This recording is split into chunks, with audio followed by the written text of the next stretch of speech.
کسی نے علامہ اقبال سے کہا تھا حضور کی محبت کیسے پیدا ہوتی ہے؟ تو اقبال کہنے لگے درود زیادہ پڑھا کرو، سیرت زیادہ پڑھا کرو، سنا کرو۔ اور تیسرے لفظ اقبال کے حالات میں موجود ہے، کہنے لگے محفل میلاد کھل کے کیا کرو، رسول اللہ کا پیار پیدا ہو۔ حضور کے میلاد کی محفل کھل کے زیادہ کیا کرو، نبی پاک کا پیار پیدا ہوگا۔ اس پیار کے سوتے کو کبھی خشک نہ ہونے دے۔ ساری زندگی ایک بندہ کہتا رہے لا الہ الا اللہ، لا الہ الا اللہ، لا الہ، مسلمان ہو جائے گا؟ کیوں جی؟ اللہ کو تو مان رہا ہے، کہتا میں اللہ کے سوا کسی اور کو مانتا ہی نہیں۔ ساری زندگی اس نے پڑھا ہے، اور رب کہتا ہے مجھے تیرے کلمے کا اعتبار ہی نہیں۔ یا اللہ تجھے کب اعتبار ہوگا؟ فرمایا کہ اپنی زبان سے محمد الرسول اللہ، کہ اپنی زبان سے محمد الرسول اللہ، کہ جب تک تو میرے محبوب کا اقرار نہیں کرتا، اعلان نہیں کرتا، غلامی میرے نبی کی جب تک تو نہیں تھامتا، تب تک میں تیرے کلمے کا اعتبار نہیں کرتا۔ میرے بھائی یہاں دنیا میں بھی جب تک ذات رسالت کو نہ مانے، اس کا ایمان مکمل، حضور سے پیار نہ کرے تو ایمان مکمل، بھائی سمجھ لے، غور کرے، ایمان بھی مکمل نہیں۔ اچھا جی قبر میں چلے تھے، کتنے سوال ہوتے ہیں قبر میں؟ بولے کتنے سوال ہوں گے؟ اللہ آپ کو خوش رکھے، 3 سوال ہوں گے۔ پہلا کیا ہے؟ تیرا رب کون ہے؟ میں مثال دینے لگا ہوں، کسی نے انکار کر دیا، کہنے لگا ہا ہیتا لا ادری، میں نہیں جانتا۔ تو اللہ کو نہیں مانتا تو چاہیے نا رب جہنم میں ڈال دے، پر اللہ نے دوزخ میں نہیں ڈالا، نہیں ڈالنا۔ ابھی دوسرا سوال پوچھو، ما دینو کا، تیرا دین کیا ہے؟ ہا ہیتا لا ادری، کافر ہے، منافق ہے، فاسق ہے، کہتا ہائے افسوس میں نہیں جانتا۔ چاہیے تھا نا دین نہیں جانتا دوزخ میں ڈالا جائے، لیکن اللہ ابھی دوزخ میں، ابھی جہنم کا گڑھا نہیں بنی۔ فرمایا تیسرا سوال پوچھو، حضور کا چہرہ دکھایا، ما کنتا تقول فی حق ھذا الرجل، ان کے بارے میں کیا کہتا تھا؟ اس نے کہا میں نہیں جانتا۔ اللہ نے فرمایا تو میرے نبی کو نہیں جانتا، پکڑو اس کو جہنم میں داخل کر دو۔ نہ اپنی ذات کے انکار پر دوزخ میں بھیجا، نہ دین کے انکار پر، کہا میرے مصطفیٰ کو نہیں مانتا، ڈالو اس کو جہنم کے اندر۔ تمام کتب حدیث، تمام بخاری سے لے کر طبرانی تک، تمام کتب حدیث میں اسی رنگ میں روایت ملے گی۔ قبر میں بندہ گیا، مومن ہے، مسلمان ہے، نمازی ہے، 10 حج کیے، 15 عمرے کیے، زکاتیں، صدقات، خیرات، عبادات، نفل، نماز، داڑھی، حج، عمرہ، بڑا کچھ۔ ہاں بھائی من ربو کا، اس نے کہا ربی اللہ، اللہ میرا، اس کو جنت کوئی نہیں ملی، ابھی جنت کی کھڑکی۔ دوسرا سوال پوچھو، ما دینو کا، تیرا دین کیا ہے؟ دینی الاسلام، میں اسلام کو مانتا ہوں، جنت مل گئی۔ پورے کے پورے دین کو مان رہا ہے، نماز کو مان رہا ہے، حج کو مان رہا ہے، زکوٰۃ کو مان رہا ہے، عبادات کو مان رہا ہے، ہر چیز کو مان رہا ہے، لیکن جنت ملی۔ فرمایا تیسرا سوال پوچھو، حضور کا جلوہ بددہا دکھایا۔ کچھ لوگ غلط ترجمہ کرتے ہیں، یہاں بھی کہتے ہیں پوچھا جائے گا یہ کون ہے، یہ لفظ نہیں ہے، ما کنت تقول فی حق ھذا الرجل۔ اللہ فرمائے گا یہ بتا دنیا میں میرے نبی کو کیا کہا کرتا تھا، ان کے بارے میں تو دنیا میں کیا کہا کرتا تھا۔ تو جو کہا کرتا تھا وہ کہہ کے اسی وقت پکار اٹھے گا کہ میں کہا کرتا تھا یا نبی پکارا کر، میں یہ کہا کرتا تھا یا نبی، میں یہ کہا کرتا تھا کہ دشمن احمد پہ شدت کیجئے، ملحدوں سے کیا مروت کیجئے، اور شرک ٹھہرے جس میں تعظیم حبیب، اس پورے مذہب پہ لعنت کیجئے، اور مثل پارس زلزلے ہو نجد میں ذکر آیاد ولادت کیجئے، اور غیظ میں جل جائے بے دینوں کے دل، یا رسول اللہ کی کثرت کیجئے، یا رسول اللہ کی کثرت میں یہ کہا کرتا تھا۔ اچھا اس نے اللہ کو مانا، دین کو مانا، جنت نہیں ملی۔ جب کہنے لگا نا ہوا محمد الرسول اللہ صلی اللہ علیہ وسلم، جب حضور کو پہچانا، حضور کو، نبی پاک کو پہچانا، تو فرمایا نہیں میرے یار کو جانتا ہے، اب کھول دو جنت کا دروازہ۔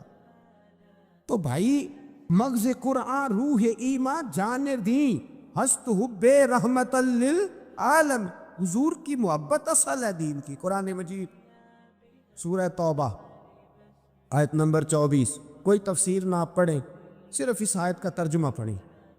فرمایا محبوب کہہ دے تمہارے باپ بھی، تمہارے بیٹے بھی، تمہارے بھائی بھی، تمہاری عورتیں بھی، تمہارا سارا ہی خاندان، بات ہی ختم کر دی، تمہارا سارا ہی خاندان، واموال انک طرف تمہا، اور تمہارا کمایا ہوا مال، وتجارۃ تخشون کسادہا، اور تمہاری وہ تجارت جو تم نے محنت کر کے کاروبار چمکایا ہے اور تم ڈرتے ہو کہ نقصان نہ ہو جائے، ومساکن ترضونہا، اور تمہارا وہ رہنے کا مکان جو تمہیں بڑے پسند ہیں۔ یہ ساری چیزیں گنوا کے کہا احب الیکم من اللہ ورسولہ، اگر یہ چیزیں تمہیں خدا سے زیادہ پیاری ہو اور خدا کے رسول سے زیادہ پیاری ہو، وجہاد فی سبیلہ، اور ان کے رستے میں جہاد سے زیادہ پیاری ہو، پھر کیا کرو؟ فتربصوا، انتظار کرو، حتی یاتی اللہ بامرہ، یہاں تک کہ اللہ تم پر اپنا عذاب لے آئے گا۔ اگر تمہیں تمہارے باپ، تمہارے بیٹے، تمہاری اولاد، تمہارا کنبہ، تمہارا خاندان اگر مصطفیٰ کریم سے زیادہ پیارا ہوا تو پھر اللہ کیا کرے گا تم پر؟ اللہ عذاب نازل کرے گا تم پر۔ اگر یہ چیزیں تمہیں خود رسول پاک نے بیان کیا، اور لفظ انداز دیکھیے حدیث پاک کا، لا یؤمن احدکم حتی اکون احب الیہ من والدی و ولدہ، تم میں سے کوئی اس وقت تک مومن ہی نہیں ہو سکتا جب تک میں اسے اس کے ماں باپ اور اس کی اولاد والناس اجمعین، اور بات ہی ختم کر دی، فرمایا جب تک سب لوگوں سے بڑھ کر مجھ سے پیار نہ کرے اتنی دیر تک مومن ہو سکتا۔ حضرت عمر حضور کی بارگاہ میں آئے، عام آدمی نہیں، جناب فاروق اعظم، نبی پاک صلی اللہ تعالی علیہ وسلم کی یہ حدیث سنی تو حاضر خدمت ہوئے، کہنے لگے یا رسول اللہ صلی اللہ علیہ وسلم، میں ہر چیز سے بڑھ کر آپ سے پیار کرتا ہوں، اور میں خالی نعرے لگانے والا نہیں، میں گھر سے تجربہ کر کے آیا ہوں، میں نے اولاد سامنے رکھی ہے، پھر آپ کا پیار سامنے رکھا ہے۔ حضور مجھے اولاد نہیں زیادہ پیاری، آپ زیادہ پیارے ہیں۔ اولاد زیادہ پیاری نہیں، ہم نے بھی کبھی سامنے رکھی ہے، اولاد اور حضور کا پیار ہے۔ جی میں حدیث پاک بیان کر رہا تھا تو روک گیا ہوں اچانک ہی، رکھی ہے کبھی سامنے؟ جی اگر رکھی ہوتی نا تو بیٹے کو پہلے بٹھا کے اس کو کہتے بیٹے پہلے قرآن سیکھ، پہلے حضور کا فرمان سیکھ۔ بیٹا جیسے ہی بڑا ہوتا کونپلیں داڑھی کی نکلتی، اگر حضور سے پیار ہوتا تو اماں اسے کہتی بیٹا داڑھی نہ مڑانا، یہ مصطفیٰ کا طریقہ ہے۔ اگر نبی پاک سے محبت ہوتی نا میرے بھائی، اگر کامل پیار ہوتا تو ابا جی نصیحت کرتے کہ بیٹا خبردار داڑھی چھوٹی بھی نہ کرانا، یہ رسول اللہ کی سنت ہے۔ لیکن ہم نے ابھی اس چیز کو سامنے ابھی لا رہی ہے، ابھی خالی میلاد میں ہی محبت کرتے ہیں، ابھی خالی معراج شریف والے دن ہی پیار کرتے ہیں، ابھی اس کے اثر رنگ تک نہیں آئے۔ سنیے اور غور کیجیے، حضرت عمر عرض کرنے لگے یا رسول اللہ صلی اللہ علیہ وسلم، میں نے اولاد سامنے بٹھائی ہے، پھر آپ کا چہرہ سامنے لایا ہوں، حضور مجھے اولاد نہیں پیاری، آپ ہی زیادہ پیارے۔ پھر عرض کی حضور میں نے کل کمائی، کل جمع پونجی لا کے اپنے سامنے رکھی ہے، مجھے مال پیارا نہیں، آپ زیادہ پیارے۔ یا رسول اللہ صلی اللہ علیہ وسلم، میں نے ماں باپ کے چہرے سامنے رکھے ہیں، بہن بھائیوں کو رکھا ہے، رشتہ داروں کو رکھا ہے، دوستوں یاروں کو رکھا ہے، مجھے وہ نہیں پیارے، آپ پیارے۔ اور حضور پھر میں نے اپنا علاقہ اور قبیلہ بھی سامنے رکھا ہے، حضور مجھے وطن سے پیار نہیں، آپ سے پیار ہے۔ اور محبوبہ حد ہو گئی، میں نے اپنی عزت بھی سامنے رکھی ہے، عزت بھی، لیکن محبوبہ مجھے عزت نہیں پیاری، آپ زیادہ پیارے ہیں۔ حق پسند لوگ تھے، سچی بات کرنے والے۔ حضرت عمر کہنے لگے یا رسول اللہ صلی اللہ علیہ وسلم، پھر میں نے اپنے نفس کو، اپنی جان کو، اپنی روح کو سامنے رکھا ہے، مجھے لگتا ہے کہ جان مجھے زیادہ پیاری ہے، یہ نہیں کہا کہ زیادہ پیاری ہے، مجھے سمجھ رہے ہیں بات کو، مجھے لگتا ہے کہ جان مجھے آپ سے۔ میرے رسول پاک نے دست مبارک اٹھایا اور جناب عمر کے سینے پہ مارا، فرمایا عمر جا، ابھی تو تیرا ایمان ہی مکمل نہیں ہوا، اگر تو اپنی جان سے بڑھ کر مجھ سے پیار نہیں کرتا تو تیرا ایمان مکمل ہے، تیرا ایمان مکمل ہے، تیرا ایمان مکمل حضرت عمر کہتے حضور کا ہاتھ لگا تو میں نے اعلان کیا، میں نے کہا محبوبہ تیرے دست مبارک نے خیر کر دی ہے، حضور اب مجھے آپ جان سے بھی زیادہ پیارے ہو گئے، آپ اشارہ کریں میں جان قربان کرنے کو بھی تیار ہوں۔ آپ مجھے اصل میں نا ٹی وی پہ بیٹھتا ہے ایک اینکر بیچارہ جو 3 لاکھ روپیہ تنخواہ لیتا ہے یا 6 لاکھ، اس نے حق حلال کرنی ہوتی ہے اپنی کمائی، ٹی وی پہ بیٹھا ہے بیچارہ، نہ اس کو دین کے حروف ابجد کا پتہ ہے، وہ ٹی وی پہ بیٹھا ہے، اب جس پارٹی سے پیسے لیتا ہے اس کا وہ نمک خاری کا حق ادا کرتا ہے۔ کہتے جی حضور نے اپنے دشمن کو معاف کیا ہے، مولوی سخت بات کرتے ہیں، حضور نے اپنے دشمن کو، آپ کسی پارٹی کے لیڈر کے خلاف دوسری پارٹی کا بیان کبھی سنیں، اس لیڈر سے پیار کرنے والے اتنی لمبی زبانیں کھول کے ٹی وی پہ آ جاتے ہیں، اور وہ لفظ جو میڈیا پر اور اسمبلی میں ویسے ہی قانون کا حصہ نہیں وہ بھی بول دیے جاتے ہیں۔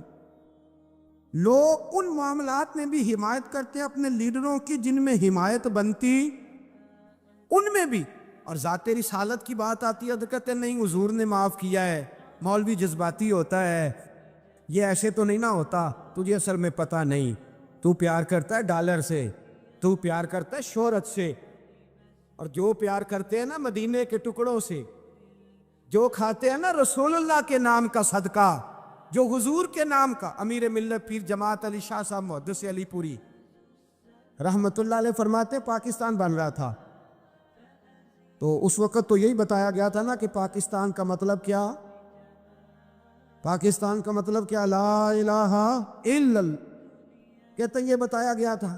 ہم پاکستان کے حق میں تقریریں کرتے تھے، اور ہندو پنڈت جو ہوتے تھے نا وہ اسلام کے خلاف معاذ اللہ اور پاکستان کے خلاف تقریریں کرتے تھے، جلسے ہوتے تھے۔ پیر جماعت علی شاہ صاحب کہتے ہیں ایک جگہ ہندوؤں کا جلسہ تھا تو ایک پنڈت تقریر کر رہا تھا، اب سارے ہندو تھے، مسلمان تھا ہی کوئی نہیں، سب ہندو بیٹھے تھے اور وہ سن رہے تھے، تو معاذ اللہ اس نے تقریر کرتے کرتے نا حضور کی ذات اقدس کے بارے میں کوئی جملہ کہہ دیا، کوئی نازیبہ بات کہہ دی، اور کوئی نہیں تھا، وہ ایک ملانگ تھا، وہ پیچھے بیٹھ کے، جو دوری ڈنڈا نہیں ہوتا جن کے ہاتھ میں، اور ڈنڈا بھی کئی رنگوں کا ہوتا ہے ان کا، وہ اس نے پکڑا ہوا تھا اور وہ پتہ نہیں کیا اس میں پیس رہا تھا۔ امیر ملت فرماتے اس کے کان میں سپیکر کی آواز گئی کہ حضور کے بارے میں بات کر دی، اس نے ڈنڈا پکڑا، ملانگس آدمی تھا، پیچھے سے نکلا، کسی نے روکا بھی نہیں، اسٹیج پہ چڑھا سیدھا، اور 2-4 ڈنڈے زور زور سے پنڈت کے سر پہ دے مارے، پنڈت مر گیا، پرچہ ہو گیا، مقدمہ ہو گیا، جیل ہو گئی۔ امیر ملت کہتے ہیں میں جیل میں ملنے گیا، میں جیل میں دیکھے بندہ ان پڑھ تھا، بات بڑی پڑی کر گیا۔ امیر ملت فرماتے بندہ سادہ تھا پر بات بڑی حسین کر گیا، بندہ بالکل بے عمل تھا پر بات ایمان کی کر گیا۔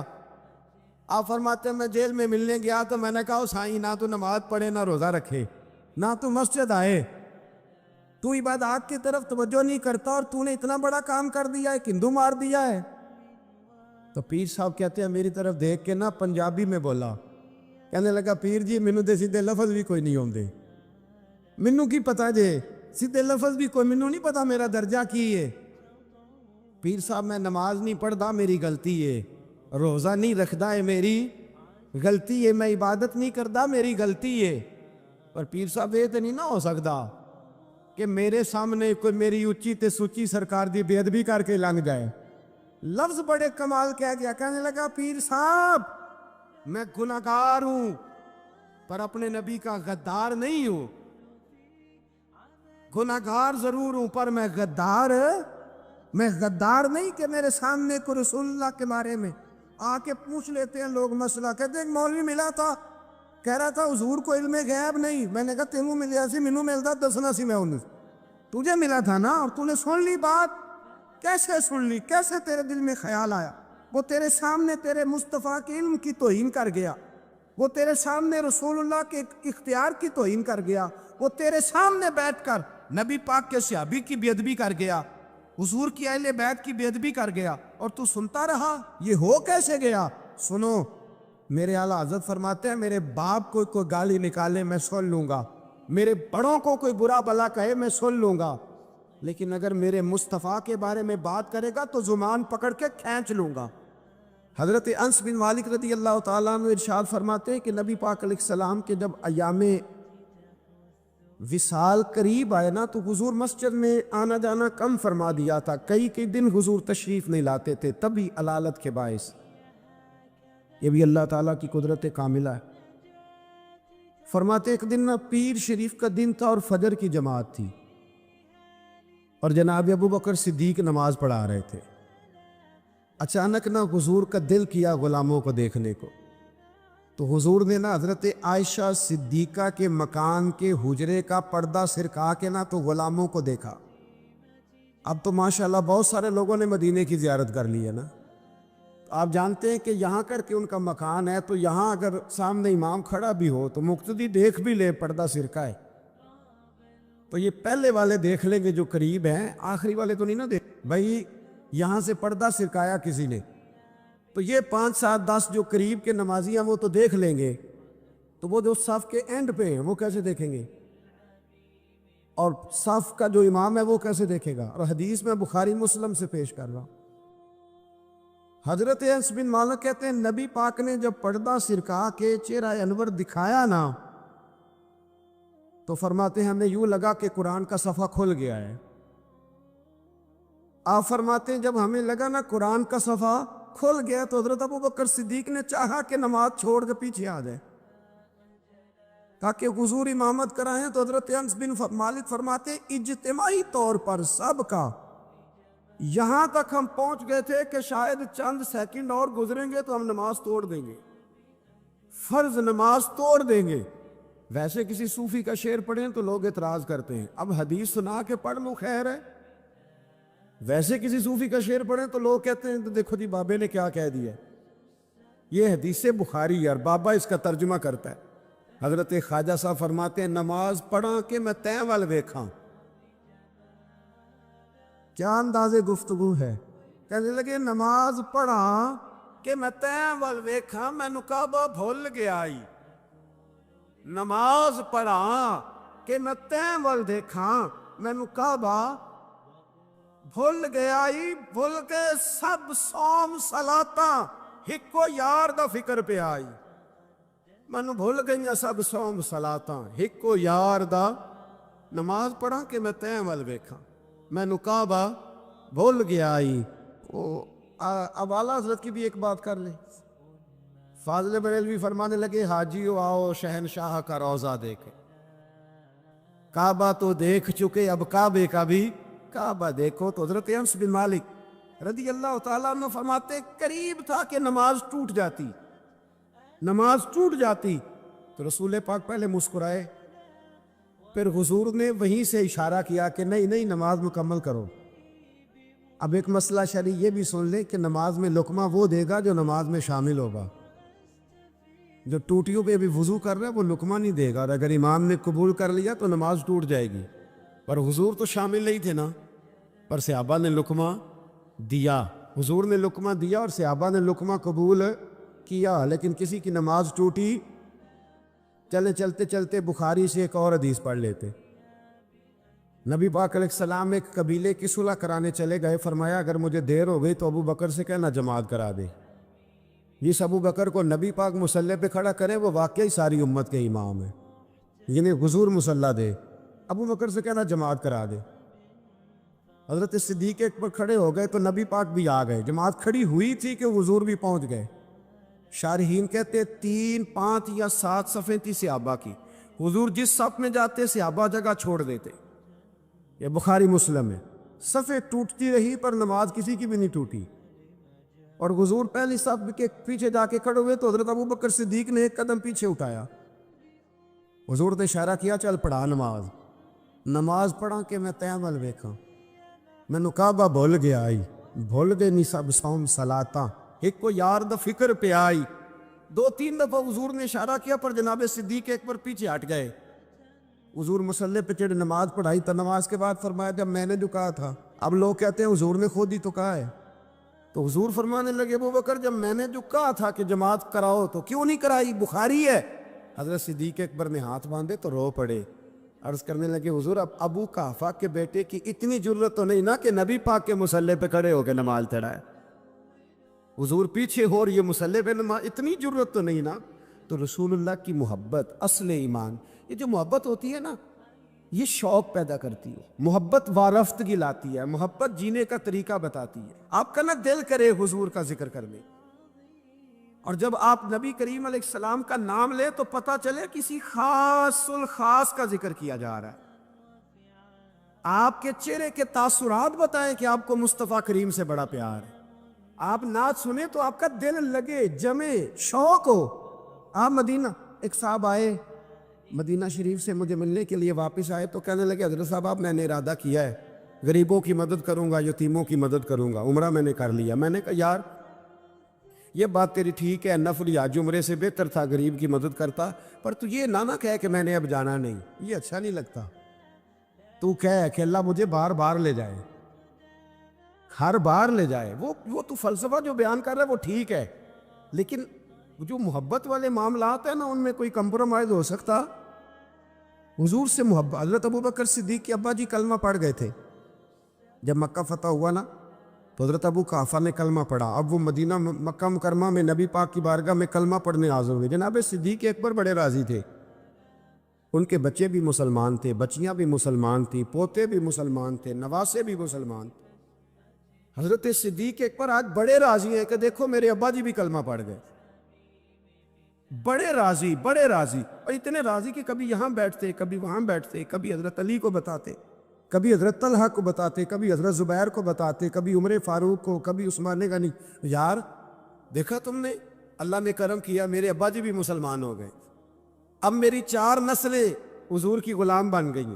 کیا بات ہے. جب ان کی کیفیت دیکھی نا، قلبی کیفیت،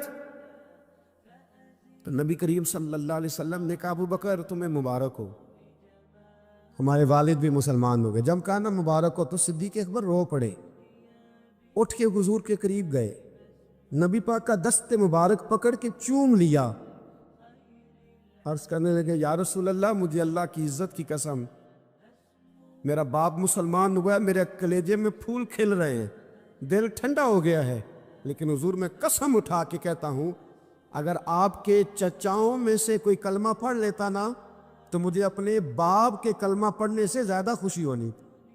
اگر آپ کے چچاؤں میں سے کوئی، نہیں سمجھ آئی آپ کو میری بات،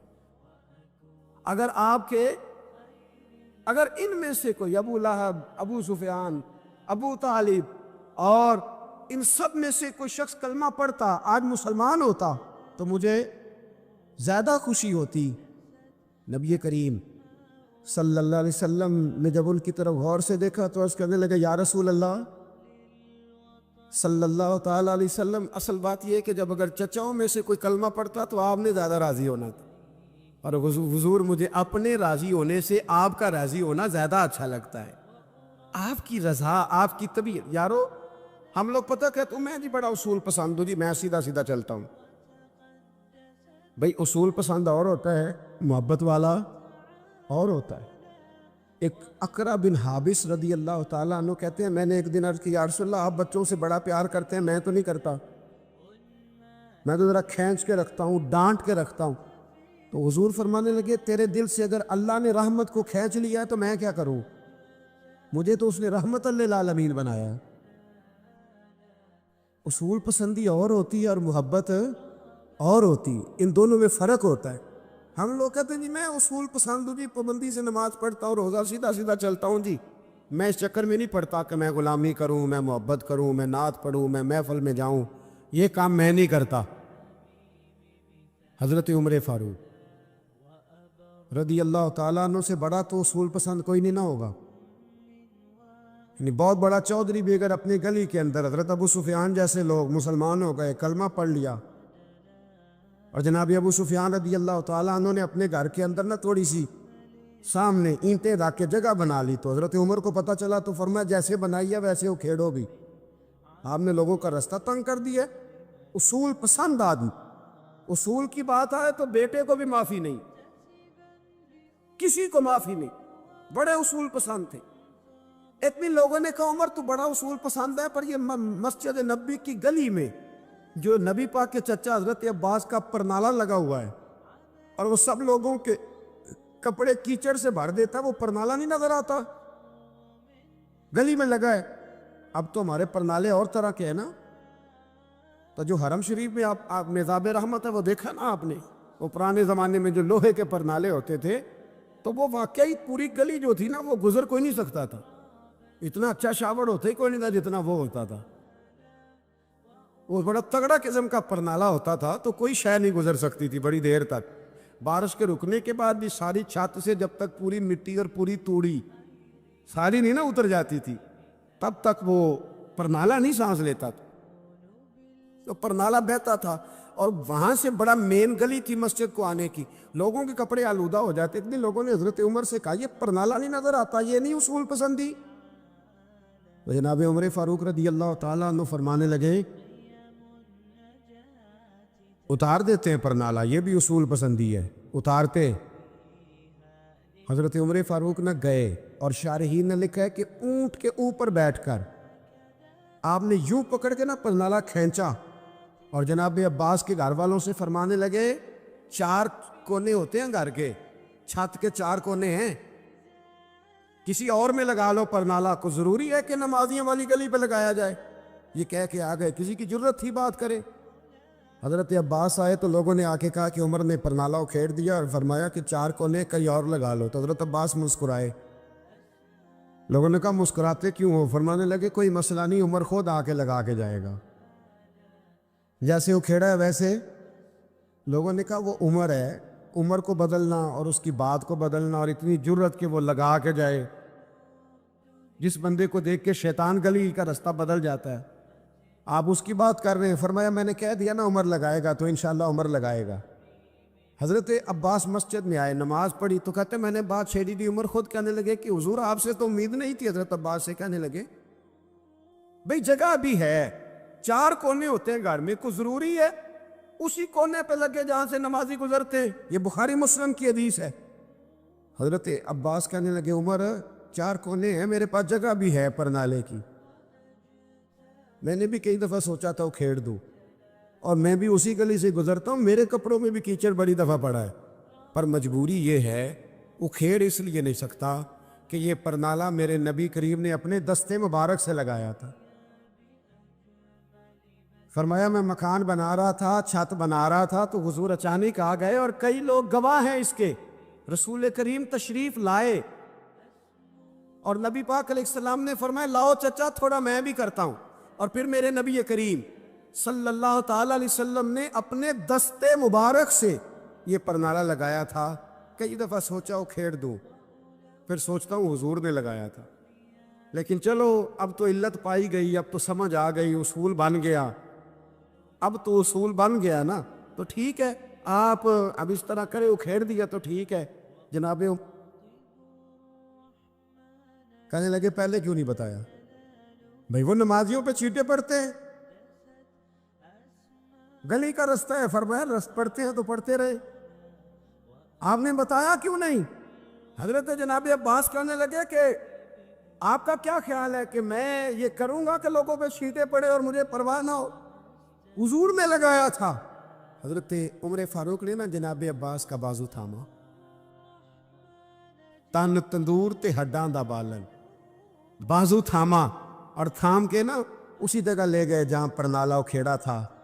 پہلے تو اونٹ پہ چڑھ کے لگایا تھا نا، تو اب کہنے لگے حضرت عباس سے کہ آپ نا میرے کندھوں پہ چڑھ گئے، میرے کندھوں پہ تن تندور تے ہڈاں دا بالن، اسی ہاواں نال تپایا، کپ کپ مکیاں پیڑے کیتے،